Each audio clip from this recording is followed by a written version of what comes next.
we'll get started. Just briefly go over what we had seen in the last class. Okay. So, we had divided the number of configurations into two for oblique incidence. We defined what is known as the plane of incidence. It is the two-dimensional diagram that we draw on the paper, all right, describing the interface and the direction of travel, right. And we saw two configurations for polarization which was possible. One where the electric field is perpendicular to this plane of incidence, and the other configuration was magnetic field perpendicular to the plane of incidence. And the previous class we had derived the transmission and reflection coefficients for the electric field perpendicular to the plane of the incidence. Okay. So, this is the left hand side one is known as the perpendicular polarization. We had written the expressions for the incident wave, okay, transmitted and reflected wave, and then we had applied boundary conditions, which means here we have dielectric interface, and we had applied tangential components of E field and tangential components of H fields to be continuous. All right. Once we had the two equations, we solved the two simultaneous equations for gamma and tau. Okay. That is where we stopped. This class we will go over the other polarization also, and then we will try to mark some inferences from these two derivations, right.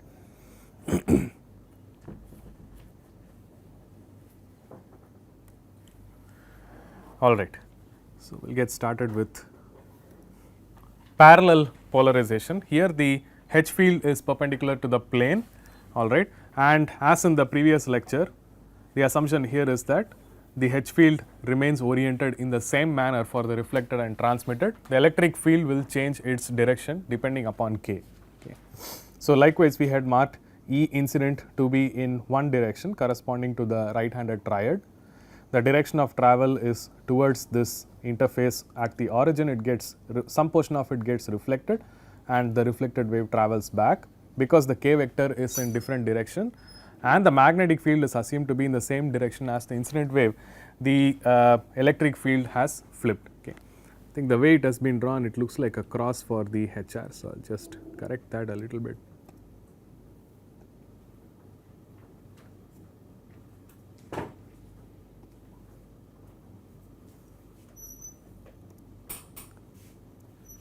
Okay. So, the magnetic field is out of plane and the electric field is oriented in such a way to form a right handed triad. So, the same thing happens for the transmitted ray, all right. The only detail that we need to add is theta t can be different than theta I, and if it is two different media with epsilon 1 and epsilon 2 permittivity, theta t is different than theta I. Okay. So, we will start with writing down the expressions for the incident wave, transmitted wave, reflected wave, apply the boundary conditions. Right.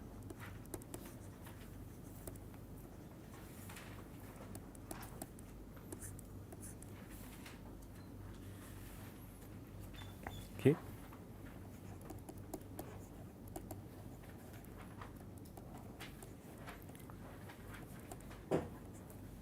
Once again, the electric field is going to have similar form, right.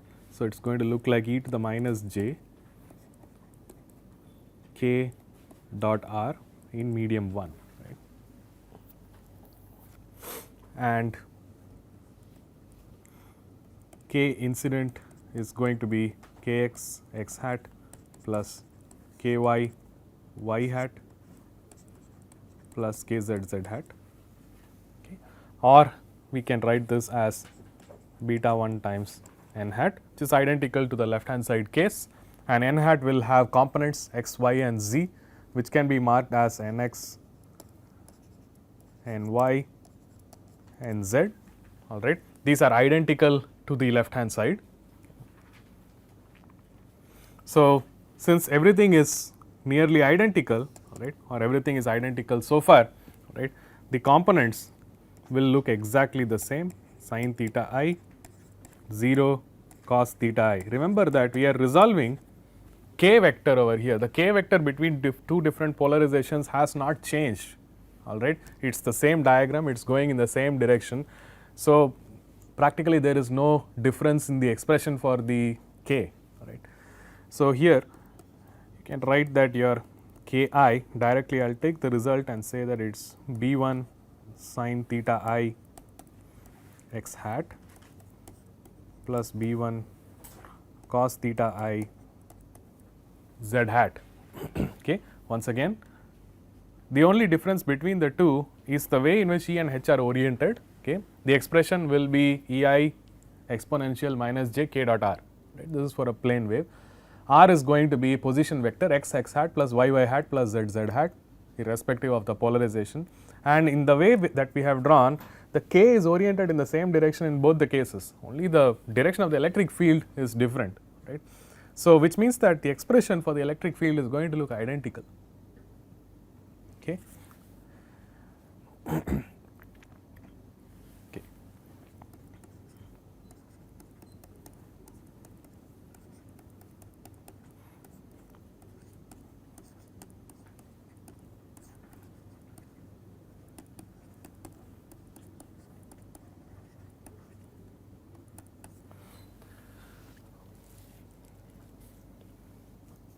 The only difference being the EI naught, right, how it is oriented, etc. Because I have drawn a vector symbol below EI naught. I think some care has to be taken later on, but for now the expression, the form is going to be exactly same as the other polarization.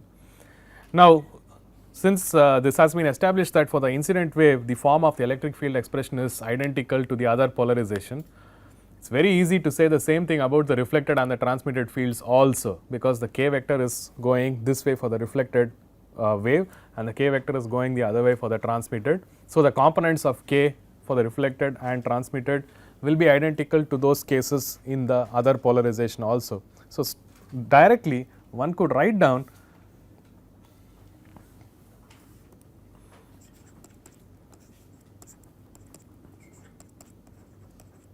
the expressions for the electric field to look like what we had for the other polarization.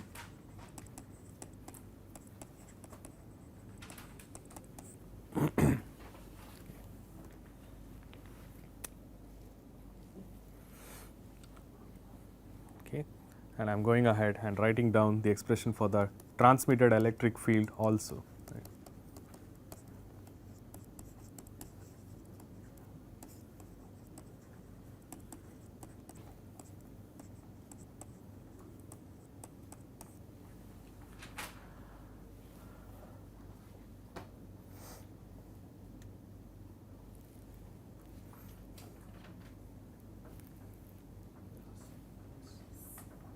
Oops. Okay. The next thing that we did in the previous lecture was write down the expression for magnetic field in very simple form. All right. All we did was use Ohm's law to figure out the magnitude of the magnetic field and then write down boundary conditions. Now, electric field expressions are the same. Magnetic field expressions are also going to be the same because you are going to divide each of them by eta. That's it. All right. So, it goes without saying that the form of the incident, reflected and transmitted waves in both the polarizations are going to remain the same. Right. Then where is the difference coming from? All right. The difference is in the boundary conditions. All right. That is where the difference comes. So, we will write down the boundary condition and then we will go ahead and see what the differences can be. All right. So, for both the polarizations, the form of the electric field and the magnetic field expressions are identical. The only change is coming due to the application of boundary conditions. So, once again the interface is at z equal to 0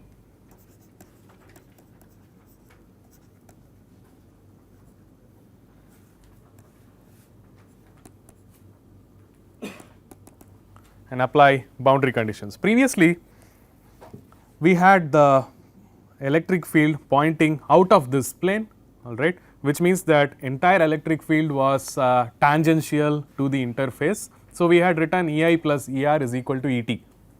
Okay. Now, we have to be a little careful because E is not pointing out of the plane. So, that means that we have to take the component of EI which is tangential to the interface, and then we have to apply the boundary condition which is tangential E field is going to be continuous, right. So, this means that you will have to resolve this into two parts, okay. One which is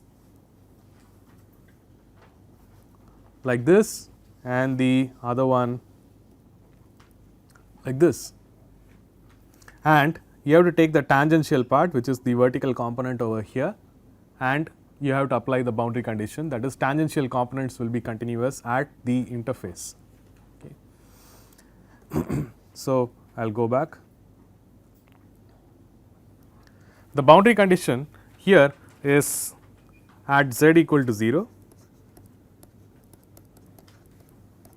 Okay. I have E I naught cos theta I, okay, and the electric field flipped its direction while it is going back. So, you will notice that the vector direction for the incident wave for the tangential component is opposite to that of the reflected component. So, you have to take the difference between the two, right, which is the same thing what we did for the magnetic field in the other polarization. Right.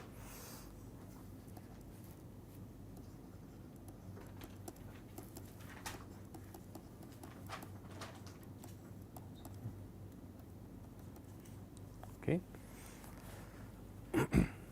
And in the case of magnetic field, in this configuration, the magnetic field is pointing out of the plane. So, whatever magnetic field you have is going to be tangential. So, the boundary condition corresponding to the magnetic field is simply going to be H I naught plus H R naught is equal to H T naught.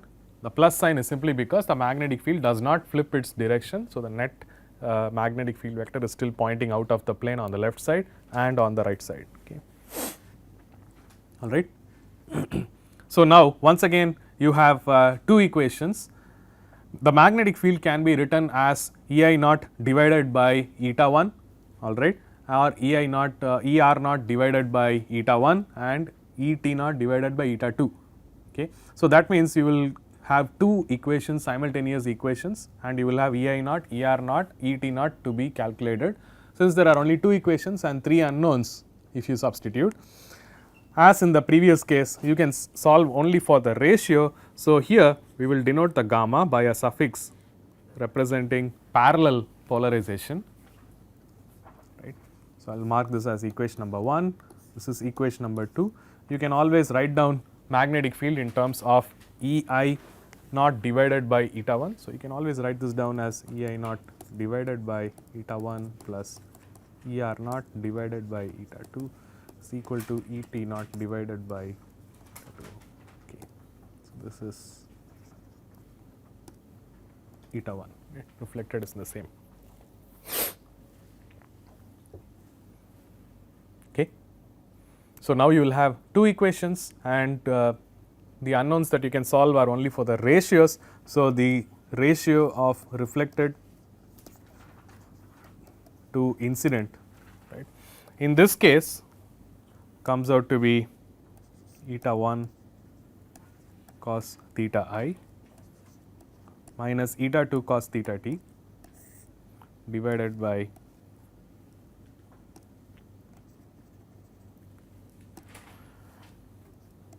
eta 1 cos theta I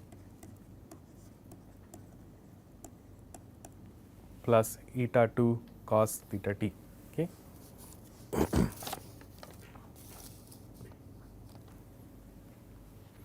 Okay. Once again, you can solve for the other ratio also, which would be E T naught divided by E I naught, and that turns out to be 2 times eta 2 cos theta I divided by eta 2 cos theta t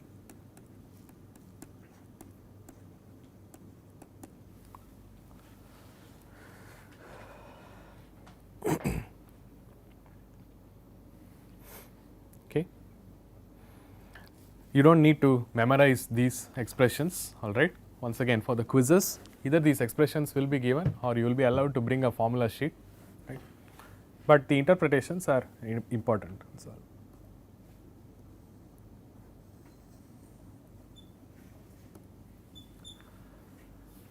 okay.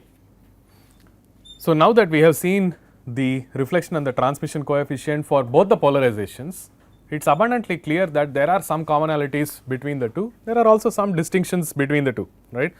The commonalities, if you look at the reflection coefficient for the perpendicular and the parallel polarizations, the first thing you notice is that the numerator has a minus b form, that is there is a negative sign between two terms irrespective of whether you have perpendicular or parallel polarization, alright, which means that it is possible that under some scenario the numerator vanishes, the reflection coefficient is 0 and the entire wave is actually transmitted, alright. So, the entire wave is actually transmitted and the reflection coefficient is 0, alright.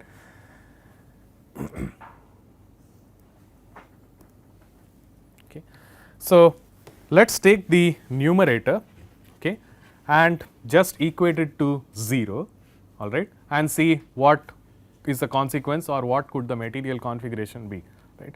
So, for gamma perpendicular to be equal to 0, the only way is the numerator has to become equal to 0. So, we can say that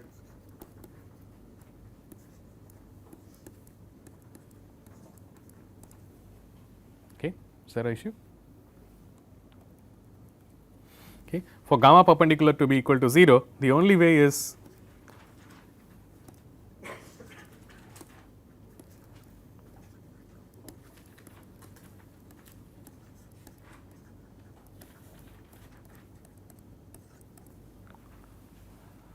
okay.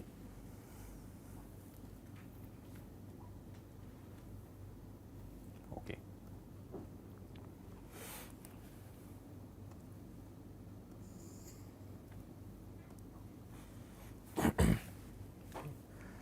Now, we already know that theta t is dependent upon theta I, and the way theta t is dependent upon theta I is given by Snell's law, n1 sin theta I is equal to n2 sin theta t, alright, which means that for a given material configurations with intrinsic impedances eta 1 and eta 2, it may be possible for us to adjust the angle theta I in such a way that theta 2 cos theta I becomes equal to theta 1 cos theta t.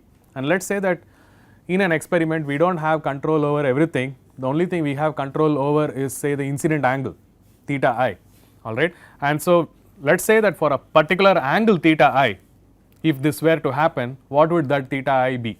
Okay. So, since this is a special case, we just say that to denote that it is a special case, let us say that a new variable, right, is equal to theta I, okay, theta suffix b equal to theta I. So, this is the special angle at which this numerator becomes equal to 0.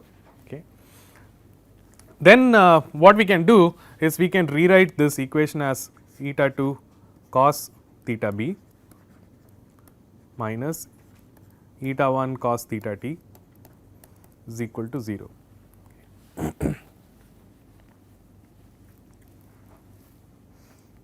Okay. So, directly we can say that cos theta b is equal to eta 1 divided by eta 2 cos theta t, or theta b is going to be cos inverse of this angle. So, let us go ahead and write it down, right.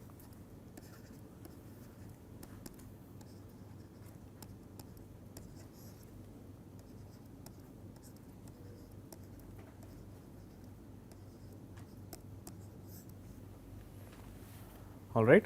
So, you take cosine theta t multiplied with the ratio of the intrinsic impedances and you take the inverse cosine, that is the criterion that we need to satisfy at the incidence in order to get no reflection, right. So, this particular angle is known as Brewster's angle.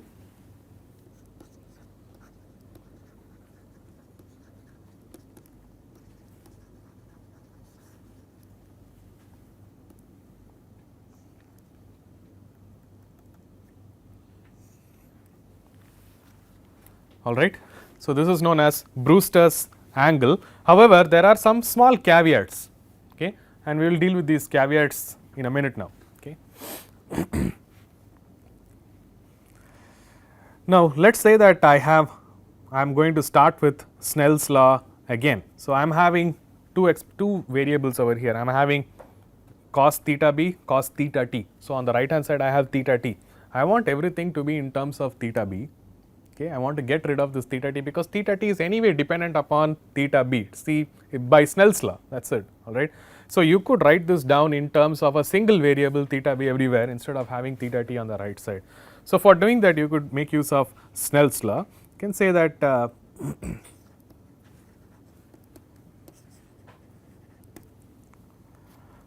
So, you can say that n1 sin theta I is equal to n2 sin theta t, or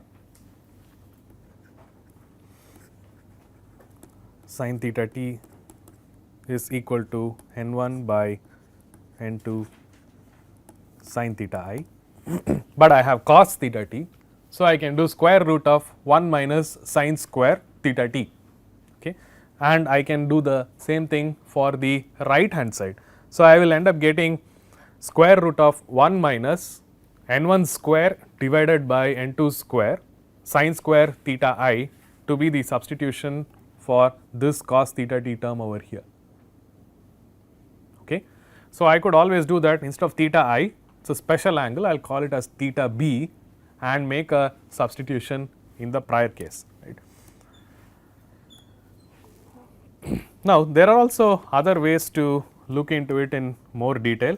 In general form, the Brewster's angle is just this much. If you are given enough input, and if you are asked to find out the Brewster's angle, you could find out from the first expression, which is cosine inverse of eta 1 by eta 2 cos theta I. There is no issue at all, right.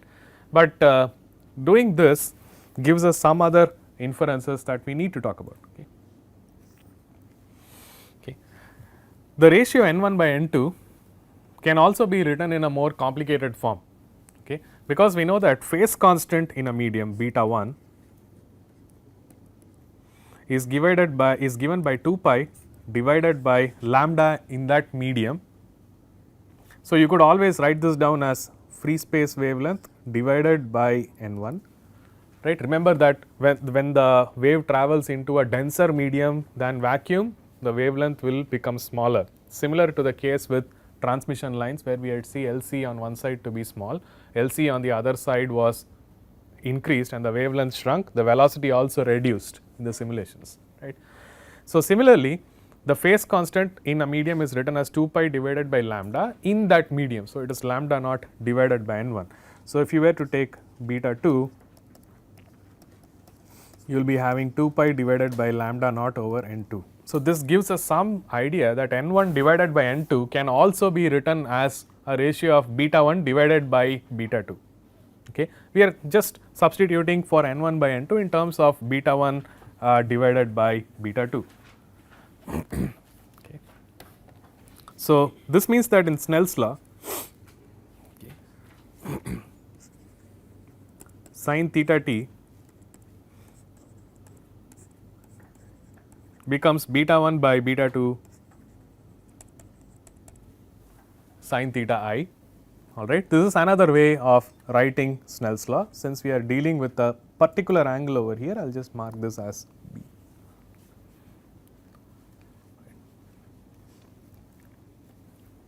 Okay. So, since we need cos theta t, it is also not unusual to write this as 1 minus beta 1 square by beta 2 square sin square theta b. Could also make a substitution like this. If instead of n1 and n2, you want to make use of the phase constants in that medium, it is perfectly fine, right.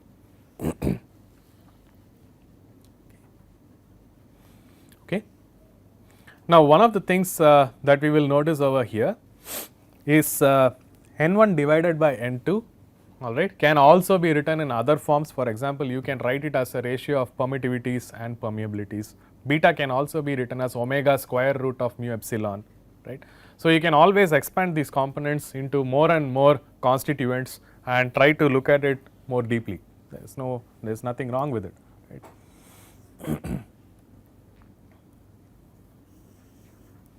Okay.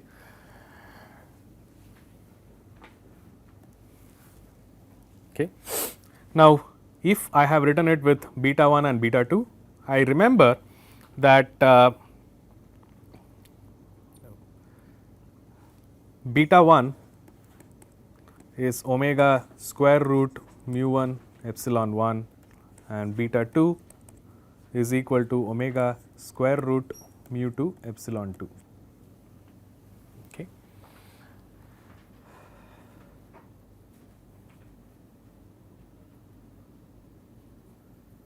Okay. you can always make one more level of substitution for cos theta t, and you will be having square root of 1 minus, right, omega square mu 1 epsilon 1, all right, divided by omega square mu 2 epsilon 2. So, you will get rid of that omega square terms. So, you will be having mu 1 epsilon 1 divided by mu 2 epsilon 2 sin square theta b. Then you could substitute that into your expression for finding out the Brewster's angle. It only gets more and more complicated when you make a lot of these substitutions. Okay. But let us go back and look at why we are doing all these things. Okay. The reason why I started with beta and not with n is because simply we remember n to be as square root of epsilon r mu r in majority of the cases. It is only indicative of relative permittivity and relative permeability and permittivity, all right. So, sometimes people tend to confuse as to what is going on. Beta, however, has an expression which is saying that it is omega square root mu 1 epsilon 1. Thus, it has the effect of the vacuum permittivity and your relative permittivity, vacuum permeability and relative permeability. So, chances of making mistakes while doing some calculations are a little lower is what I observed, right. So, once you have something absolute like this, then there are some other inferences that one can start drawing. For example, if you were to take the original expression where we started with numerator of the reflection coefficient is equal to 0, that is where we started this, and we were to substitute, right. So, you will be having eta 2 cos theta b minus, right, I am having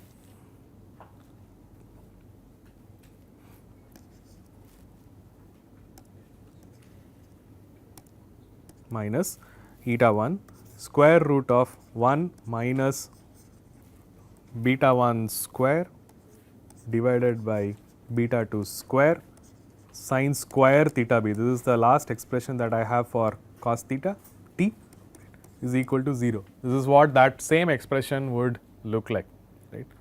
So, if you were to remember the previous expression, it is more than enough for you to determine what is the Brewster's angle, but we are just trying to see if instead of writing with terms of eta and theta I and theta t, is it possible to draw some more inferences, that is all, right. So, now one can go ahead and substitute for beta 1 and beta 2 as omega square root of mu 1 epsilon 1, omega square root of mu 2 epsilon 2 in the denominator. This expression starts to look a little bit more elaborate.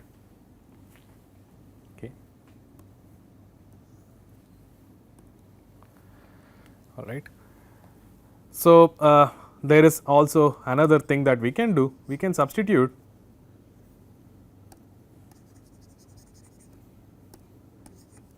we already know that eta 1 is square root of mu by epsilon 1, eta 2 is square root of mu 2 by epsilon 2. You could also make the same substitution for eta 1 and eta 2 in that equation. That makes it look even more complicated than what it was before. If you do these substitutions and if you wish to solve for theta b, you will get a very large expression. Okay. I will not do the solving part, all right. I just plugged it into Wolfram online and I got a solution for theta b which seems to match with the expressions that people have been mentioning in the textbooks. I will write down the expression I got from Wolfram. Right. So, I got theta b is equal to tan inverse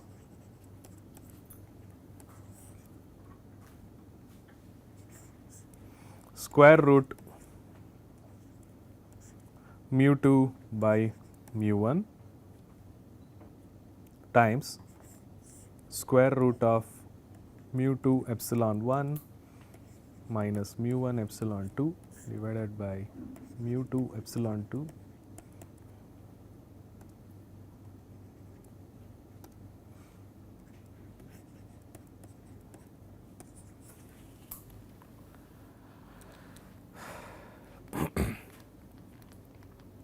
Okay. This is another expression that you can write for your Brewster's angle. The simplest expression is what we had before. If you know that, you are all set, right. So, given a problem configuration, if you are asked to calculate, you know how to calculate, all right. This is just to see in which cases this Brewster's angle can exist, in which cases it cannot exist, etc. Okay. Now that we have written this, right, we can do the same thing for the other polarization. So, for gamma parallel to be equal to 0, we can take the numerator of the expression for the reflection coefficient and equate it to 0, right. So, we can write eta 1 cos theta I minus eta 2 cos theta t is equal to 0, and then you make the same assumptions. Let us say that in an experiment you do not have a control over everything, but only the incident angle, and let that incident angle, which is a special incident angle where the reflection coefficient becomes 0, be known as theta b. Then you will rewrite as eta 1 cos theta b minus eta 2 cos theta t is equal to 0. This implies that theta b is equal to cos inverse eta 2 minus eta 1 cos theta t. This is the simplest expression that you can use to get theta b for both the polarizations. One of the things that we notice here is that because the numerators for the reflection coefficients were different for both the polarizations, the angle at which the reflection coefficient goes to 0 is also slightly different. So, if you notice that in the left hand side case, you had cos inverse of eta 1 by eta 2 cos theta t. In the other case, you have a different ratio. So, you have 1 divided by. So, the angles at which the reflection coefficient becomes 0 for different polarizations is different, all right. So, this is also known as Brewster's angle. The only thing is the Brewster's angle is also polarization dependent. If you have perpendicular polarization, you have to use one expression. If you have parallel polarization, you have to use some other expression, which means that when we are talking about Brewster's angle, we also have to indicate the polarization for which the Brewster's angle is calculated, all right. So, likewise you can say that this is perpendicular, this is parallel. Okay. So, Brewster's angle for perpendicular polarization, Brewster's angle for parallel polarization, this is how it is usually expressed.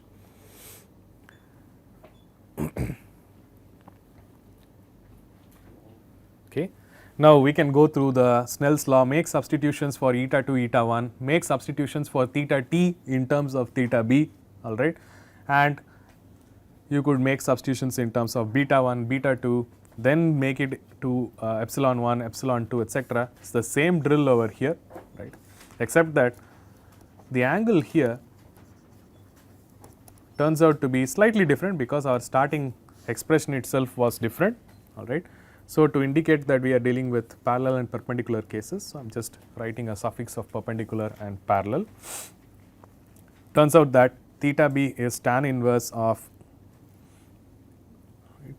square root of epsilon 2 by epsilon 1 square root of mu 1 epsilon 2 minus mu 2 epsilon 1 divided by mu 2 epsilon 2 minus mu 1 epsilon 1.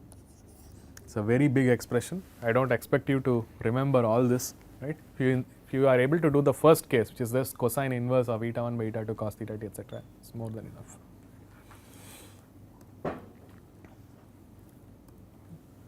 So, there is a slight difference between these two expressions.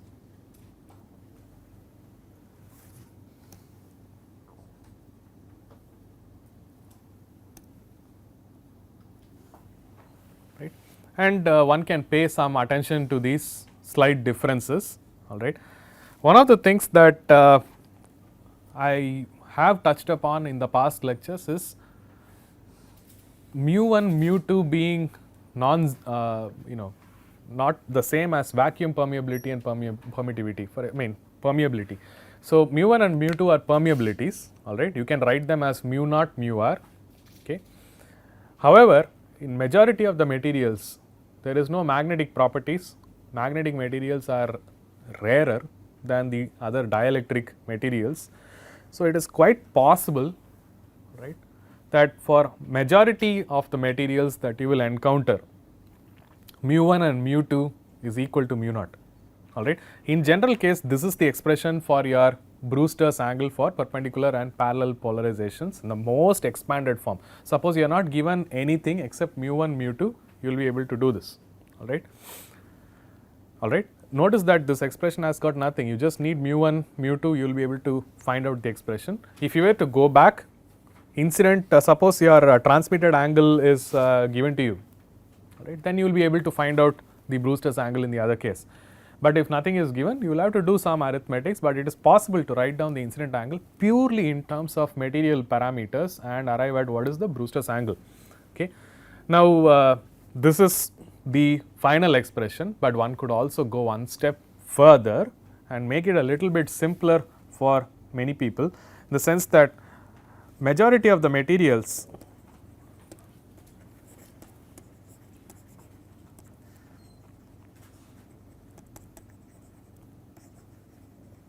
I am just writing majority of the materials, not all materials have to undergo this. So, this is the expressions that we have got is final and it is correct, all right.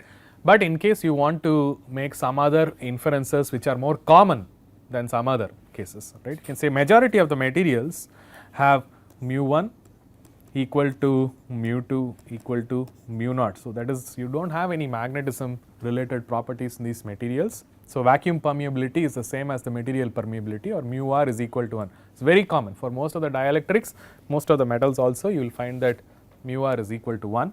Okay. Okay. What then ends up happening is, if mu 1 is equal to mu 2 is equal to mu naught, you can always go back to the final expression that you have, substitute for mu 1, mu 2 as mu naught. Okay. The first thing you will notice is on the left hand side over here, this ratio will become 1, all right, and then you will have mu naught epsilon 1 minus mu naught epsilon 2 divided by, no, you have a mu naught epsilon 2 minus mu naught epsilon 1, right. Okay. Now, you can take mu naught common from the numerator and denominator, and you will just get a ratio which will look like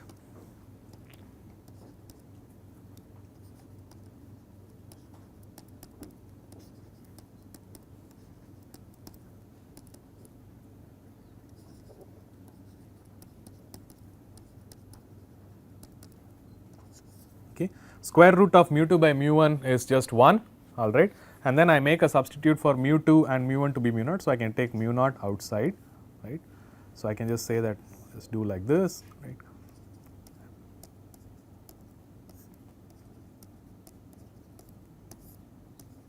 So, it is epsilon 1 minus epsilon 2 divided by epsilon 2 minus epsilon 1.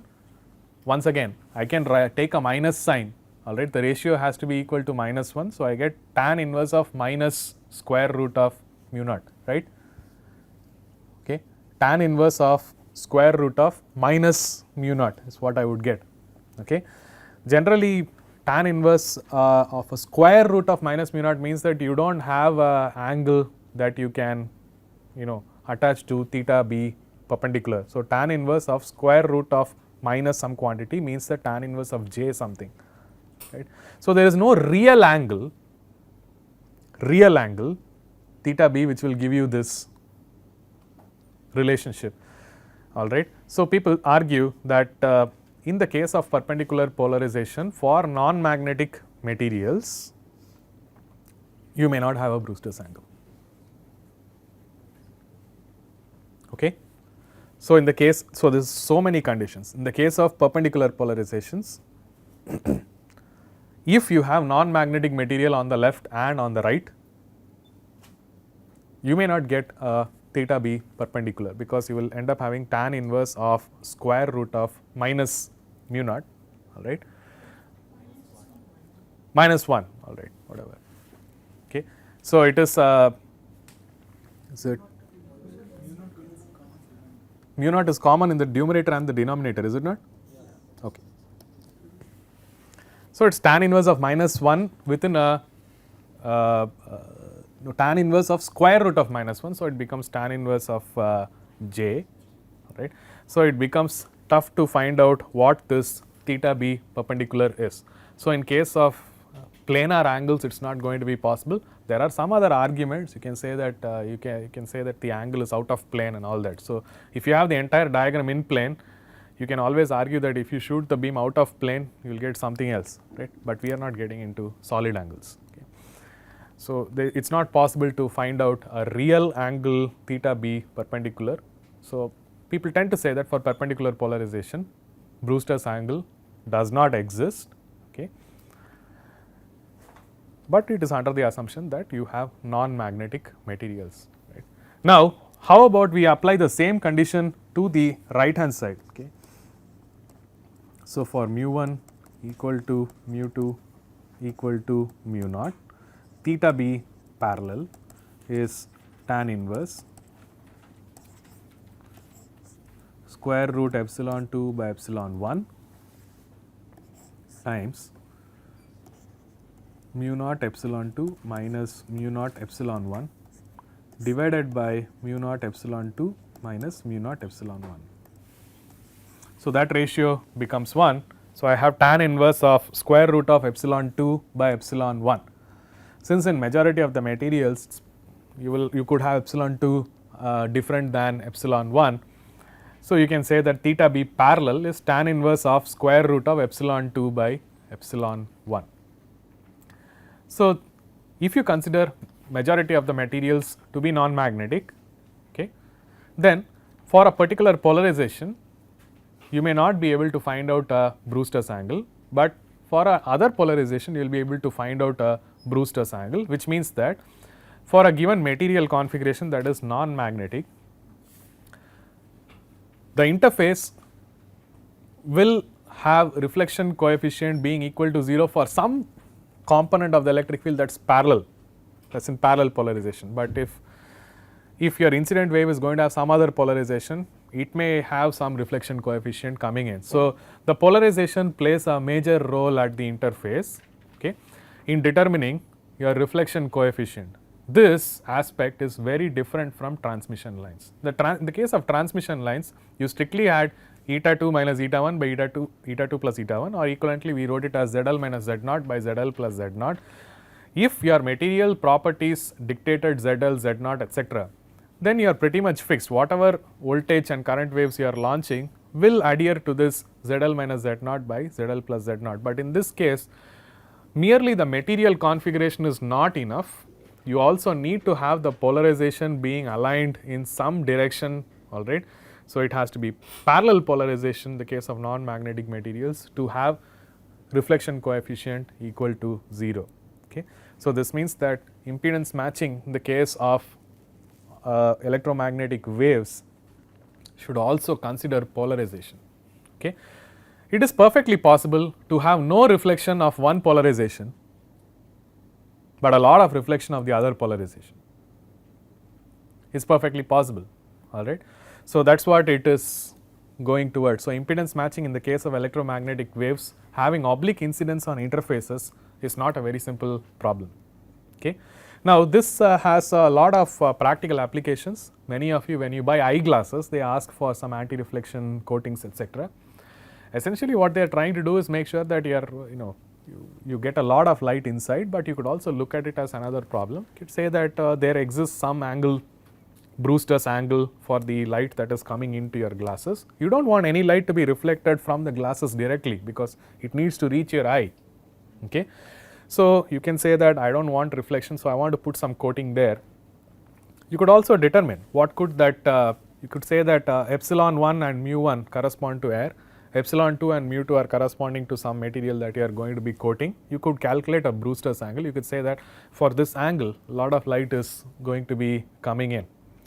That is only for one polarization. For the other polarization, it is not going to be working very easily. So, you will need a more complicated, coating for your glasses, all right.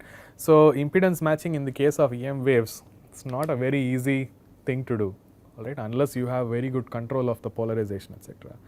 It is a disadvantage in that case, but it is also an advantage in some other cases. For example, if you are driving, all right, or if you are outdoors, it seems that the polarization of glare, okay, coming from natural sunlight is very different from the polarization of useful information that is also coming from these materials. So, you will have glare cutting glasses, okay, or polarizing glasses, etc.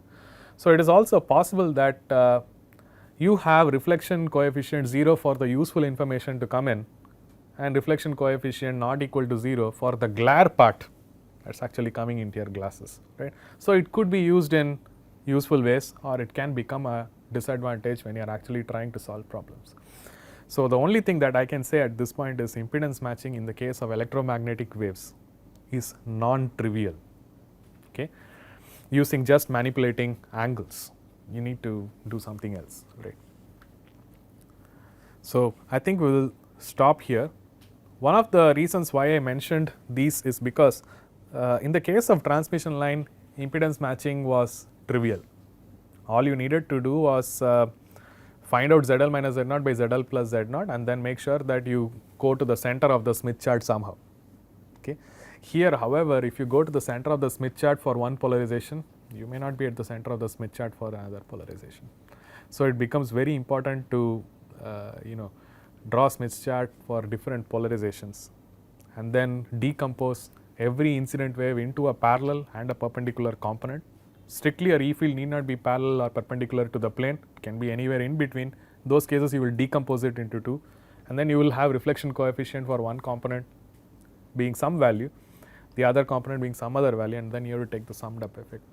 So, effectively what we are saying is polarization is a very important property. In the next class what we are going to do is account for polarization when it travels from one medium to another medium, okay. So, here we have made an assumption that E field is perfectly perpendicular, in the other case it is perfectly in plane, it has components. What if it is in between, okay, what happens, and what happens to say linear polarization, circular polarization on the interfaces, what can you expect. So, these are some things that we are going to see, okay. So, for now I will stop.